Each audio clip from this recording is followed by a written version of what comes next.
কাজাখস্তানের আক্তাউতে ভয়ঙ্কর বিমান দুর্ঘটনা এবং সেই বিমান দুর্ঘটনায় আপনাদের জানিয়ে রাখি প্রায় 100টির বেশি যাত্রী ছিলেন বিমানটিতে। কুয়াশার কারণে গতিপথ বদলাতে হয় বিমানটিকে। ভাগ্যক্রমে রক্ষা পেলেন 6 জন বিমান যাত্রী।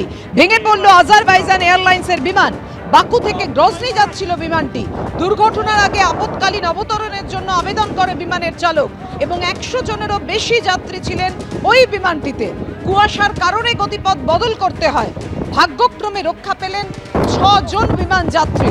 কাজাখস্তান প্রশাসন সূত্রে খবর।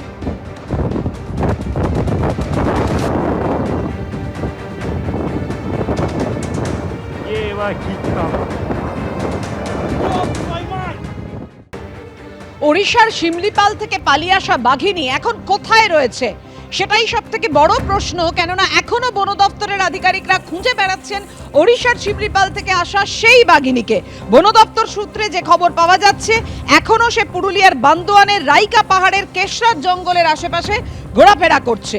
রহমদা গ্রামে গবাদি পশুদের ওপর হামলা হওয়ায় এই গ্রামের পাশের জঙ্গলে জাল পাতা রয়েছে এবং তার গলায় যে রেডিও কলার রয়েছে সেই রেডিও কলারের সিস্টেমের মাধ্যমে তার গতিবিধি জানারও চেষ্টা চালাচ্ছেন বন দপ্তরের আধিকারিকরা, যদিও বাঘিনীর দেখা এখনো পাওয়া যায়নি। অন্যদিকে বাঘের আক্রমণেই মৃত্যু হয়েছে কিনা সে সম্পর্কে নিশ্চিত হতে মৃত গবাদি পশুর ময়নাতদন্ত করার সিদ্ধান্ত নিয়েছে বন দপ্তর।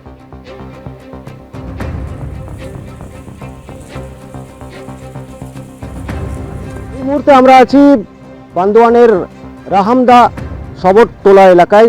দেখতে পাচ্ছ কি পাহাড়ের নিচে অবস্থিত এই গ্রাম, চারদিকে কিন্তু বন দপ্তরের পক্ষ থেকে গতকালই নেট লাগিয়ে দেওয়া হয়েছে, কারণ যে কোনো সময় বাঘিনী কিন্তু এই গ্রামে নামতে পারে। গতকাল কিন্তু যে গবাদি পশুগুলো উপরে আক্রমণ হয়েছিল এবং যে কয়েকটি গবাদি পশু এখনও কিন্তু নিখোঁজ আছে, সেটা এই গ্রামেরই মানুষদের বলে বন দপ্তরের দাবি এবং সেই গ্রামবাসীদের এখানে সুরক্ষা প্রদান করার জন্য চারিদিকে কিন্তু এইভাবেই কিন্তু তোমার নেট লাগিয়ে দিয়েছে বন দপ্তর এবং তাদেরকে সুরক্ষা প্রদান করছে।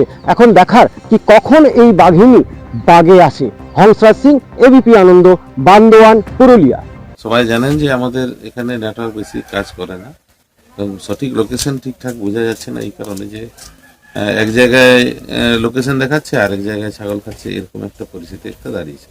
এখন এখানে পাথরের গুহা বা চাটানি যেগুলো আছে সেটা বাঘের যে বাসের উপযোগী, সেটা তার জন্য এখানে ও বাইরে ঘুরছে, আবার সেই একই জায়গায় ঘুরে ফিরে সেখানে আবার ঘুরে। বাঘ যখন পাহাড়ের উপরে উঠছে তখন জিপিআরএস ধরছে, এরপরে যখন পাহাড়ের নিচে যখন নামছে তখন তো সেখানে টাওয়ার কাজ করছে না, তাহলে জিপিআরএস ধরতে পারছে না।